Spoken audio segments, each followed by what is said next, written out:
I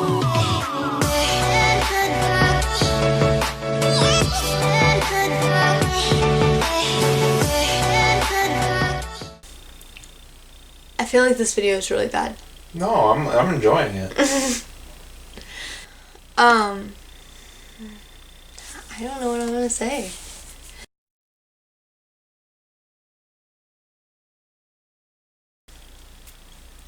Hey everyone, Angel of Alchemy here. Sorry it's been a few weeks since my last upload, but you know, work and life and things get crazy.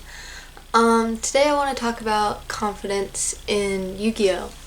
I will admit that me, as a human being, confidence isn't one of the words that I would necessarily use to describe myself. I'm not very confident when it comes to my physical appearance, who I am, or just talking to new people. But when it comes to Yugioh, I struggle in confidence a lot. I have been playing for 2 years, and I have never gone to play in a regional. I've only ever played in locals, and recently my boyfriend Nod Lammers asked me to be on his team for the Vegas team YCS. And that of course terrifies me, not just because, you know, Vegas is kind of a scary place. Lots of big lights, lots of people, lots of crime, but also the fact that I would be playing in a big tournament. And I know that I had a video recently where I talked about what you should bring to locals and a regional, and I said that you shouldn't be scared to go to those events. And when I said that, I meant it. You know, I do want to go to YCS Vegas, but I don't necessarily know if I want to play, just because I get so scared, I get so nervous. Mostly, my biggest struggle is not knowing my opponent's decks very well, because I don't play against those decks very often. But confidence in Yugioh is something that I've seen lots of other people have. And even my little nubbins here has great confidence in Yugioh, as you can see on these pictures that I'll put up on the screen. He's a very confident little dinosaur. But me, myself, and I, not so confident. Some examples of confidence in Yugioh include the confident bluff, which, for example, there was a game I watched where Nod versus a friend of ours, he won the entire match just because the entire match somebody thought he had Solemn Strike face down on the field, when the entire time I think it was like a Called by the Grave or something. I'm not sure, but the entire time he was just terrified of losing the match because of one card, and in the end he lost the match because he believed it was that card. Then you have the confidence in just your deck and the ability to make good plays, just in the moments of like just sitting down in front of your opponent, just like, I know what I'm doing, I know what you're doing, I'm gonna win. You know, there's that kind of confidence. And then there's the confidence in your name. That's whenever you have topped so many events, or you know, you've become known in the Yu-Gi-Oh community, that you can just, even if you're just a Yu-Gi-Tuber and you haven't like talked necessarily a whole lot, if you can just sit down in front of your opponent and intimidate them through your name, through who you are, there's confidence there too. Confidence in Yu-Gi-Oh is something that can win games, not just in the fact that you can bluff your way into winning, but in the fact that if you say a card does something with enough confidence, it does it, you know? Okay, so one time at locals, I was sitting next to Nod while he was playing and stuff, and at one point his opponent goes to activate something, and Nod points to his fusion card that's on the field and goes, "No, it negates." And the opponent didn't care to look, didn't care to read, just went, okay, and sent his card to the graveyard. That's not what the card did at all. He was kidding. But when his opponent just went with it, he was like, okay. So confidence in Yugioh is something that's extremely underrated. Like, and I wish I had it. Because it's not necessarily just taking the steps to go to an event, but it's the persuasion you have on how the game turns out, how the game how you can change the game's outcome simply just by being a confident player. Ways to gain confidence, I suppose. Although I'm not necessarily the one that should be giving you tips on this because I have yet to take those tips myself. Not just playtest your deck. Don't just do that. But not heart of the cards thing either. But actually sit there and be like, this is my deck. This is the one that I play all the time. It does what I want. I'm gonna win. And that's something I actually do with Madolches. To be honest, I've 2-0'd everyone at locals the last few times I've played. I've gone completely undefeated just because it is my deck. It is not the most competitive build or anything like that, but it's mine. It does what I want. I manipulate the cards.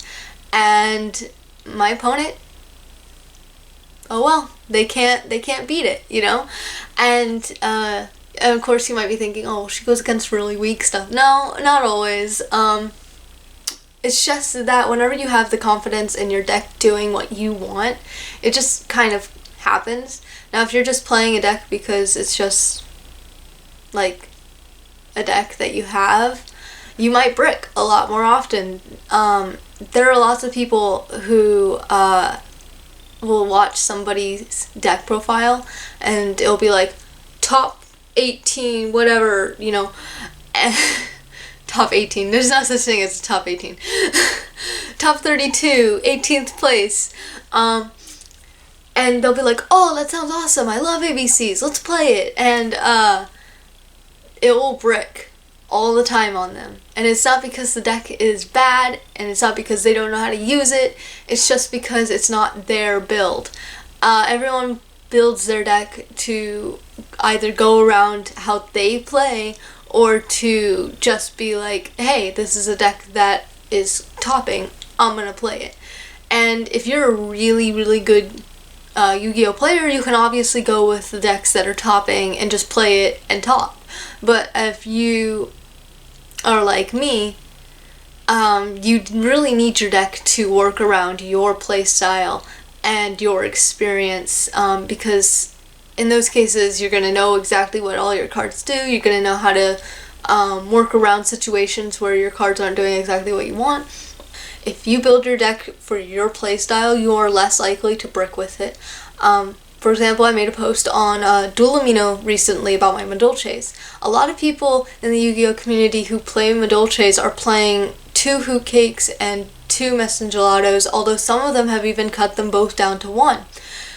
Me, on the other hand, although I have desperately tried to keep up with the whole, what this meta deck is supposed to look like, for me, I play 3 of each. And I know, how dare I, right? But I only play 3 of each simply because anytime I've ever dropped them to 2, even just 2, I've always found myself facing off against an opponent that just happens to, lock me out, or my deck locks me out of any possible way of getting those cards back into my deck, which is what Madolches do. They bounce things from graveyard to deck or hand if you have Chateau on the field. And I just can't play. They can't regain advantage. So I play 3. And you know what? 2-0 everyone. All the time. And I never brick. And you know what? It works amazing for me, because even if I draw into them, I can still utilize them in some way, shape, or form. So it's not necessarily about what's topping as it is of what you can top with. If you're confident enough in the deck that you have and that the deck that you play, you are more likely to win a lot more with it because you know its ins and outs. Now, whenever it comes to the confident bluff, I don't necessarily recommend doing this all that often, but if you ever find yourself in a tough situation, I'm not gonna lie, I have done it before, and you know what? I bet you have too. It's that situation where your opponent's playing something, and you have something face down, and every time they do something, you just kind of lift up the card, take a moment. Yeah, I guess you can do that. I'll allow it. And you just kind of do that the entire time. Sometimes you won't even look at it. You'll just go, yeah, you can do it. Go ahead. And, I'm gonna be honest, there's some times where you can only drag it out so much before they realize that you don't have anything, but then a lot of times they get scared. I mean, I've won a lot of games against Nod, and I know I keep bringing him up because, like, he's the guy I play against all the time. He taught me how to play, so, you know, we even have, like, a whole little series on his channel about it. But there was a time when I was playing against him, and he straight up told me he was terrified of whatever I had because he expected me to do something terrible to his board. That's the confident bluff. It's that moment whenever you just flip through your hand a little slower this time. You know, instead of doing your normal shuffle, you just kind of, you just stop and you just kind of read through your cards, look up, maybe grab one of them, pull it up a little, and then put it back down. Maybe go to pretend to put it down on the board and then pick it back up. That's a way that you confident bluff. I don't recommend being slow at it though, because they will call you on time most likely. But if you just, maybe bluff that you have an ash blossom in your hand, or bluff that you have an impermanence on the field, you could get away with so much. And it's actually crazy how much just reverse psychology can affect the outcome of your game. Because if people are terrified of them losing to whatever card you have that may stop their play, they will eventually end up losing at the fault of them being afraid to lose. And it's crazy because I've seen it, I've done it. I'm a really mean Yu-Gi-Oh player apparently, now that I say it. But it's something that you can get away with most of the time. I don't necessarily recommend doing it your very first time in a regional, but like maybe, practice against some friends, practice at locals or whatever, and those moments where you're in a tight situation where you just need a few more turns to regain advantage, that's when you do it, So, I don't recommend that as the best choice, but in tight situations, it can help, for sure. Just bluffing your way through the entire game. So we talked about confidence through the deck. We talked about confidence through a bluff. Confidence through your name doesn't really, I don't think this is going to relate to a lot of people, but you have people like DeBless and Wilson. I got the great privilege of meeting him at the Tulsa Regional, and that is in one of my very first videos.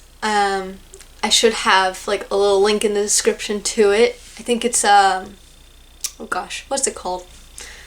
It's I just forgot what my video is called. That's sad, but there'll be a link in the description. Well, anyways, he's somebody that a lot of people know the name of. He's not a YouTuber. He's just a really good player with a lot of tops underneath his belt. And honestly, if he sits down right across the table from you and you know that he's gonna win, you might be a little intimidated, and you might not. You might misplay a little bit more. You might just sweat a little bit more, hesitate a little bit more, have to think about your plays a little bit longer. And that's what wins games, is just you sitting there. Just your name. Just, knowing it's you and just sitting there and going, yeah, you can do that, but I'm going to do this, And it's crazy that something as simple as your reputation can affect your games in Yu-Gi-Oh! But then again, like I said, that probably doesn't relate to a lot of you, but it's something that does happen, and I've seen it happen because, although I don't play, that gives me the great privilege of being able to wander around the room and watch a few games from a little bit backed away from afar, and I see people who get really nervous and really shaky, and that's what causes them to lose the game, which leads back to being confident as a player. If you have confidence in your deck, you'll be confident as a player because you will know the ins and outs. You'll know how to get around almost everything, how to regain advantage after you lost it, and using the confident bluff, you could potentially regain it and win the game that way. But confidence as a Yu-Gi-Oh player is something that's extremely important that not a lot of people talk about. Simply the fact that confidence wins games. It doesn't matter what deck you're playing against or what deck you have. If you're confident in it, you can top basically anything as long as you know how to play your deck, obviously, and how your matchups are going to look.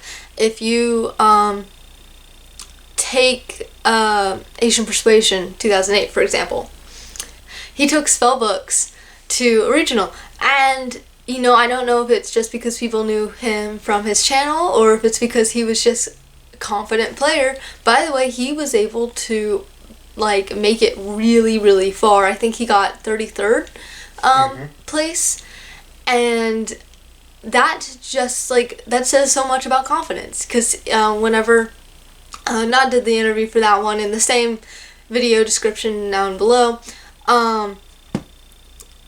he said that he's a very casual player. You don't have to be really competitive, you just have to have confidence in what you're doing, how you're playing, and the deck that you have. You can basically win anything, which is why I wish to someday gain that confidence. But it's crazy that something as simple as sitting down in front of your opponent and radiating confidence can affect a game. Nobody ever talks about that. Nobody ever goes, oh yeah, I lost because this guy, he just stared me down and I got nervous. They'll go, oh yeah, well, if I had drawn into this card, then I could have totally negated that card. And it's what? You didn't draw into that card, you didn't negate the card, you lost. But nobody ever will admit, yeah, no, I had this guy had this card on his field, he kept checking it, and I got nervous, and I lost because of that. But it happens literally all the time. So those are some little things, little tips in confidence that I've kind of tried, and I do suggest that you try as well, but do it in a kind of respectful way. Don't always do it, because, for example, the confidence in your deck and the confidence as a player, that's something that you should have, especially in a game that you love, because, why shouldn't you be confident about something that you're passionate about, right? But whenever it comes to bluffing, that is kind of this, it's on the border of cheating. I don't recommend doing it all the time, but in those situations where you're just having a fun match with friends, or you just really need to win this game, that's something that you could possibly pull off, because you're not lying about what you have in your hand. That's still personal knowledge, not public knowledge. So, it's not necessarily lying, but it is kind of in its own way, kind of a cheat win, and so I don't recommend doing it all the time, but it is something that could help push the win towards your side in a losing situation, as well as the fact of just being confident, because outside of Yu-Gi-Oh, you see confidence in the real world, where people will gain great success when others have great failures, simply just because they're confident. They go into an interview confident, they get the job, even though they're less qualified than the person who has studied for 6 years, It's crazy. It's something that can alter life, it's something that can alter the game, it's something that can give you wins for free, basically. And so confidence in Yu-Gi-Oh is something that I feel like more people should have, because it's something that not only could potentially win you the game, but it's something that it's your hobby, it's something that you love. Why shouldn't you be confident in it? It's your passion, right? And I guess I'm making this a little less for you guys and a little more for me, just because if I can, hype somebody else up to be a little more confident or try a little harder at locals or something like that, maybe I can hype myself up to go to YCS Vegas, which I will try to go even if I don't play, because I would love to just experience it.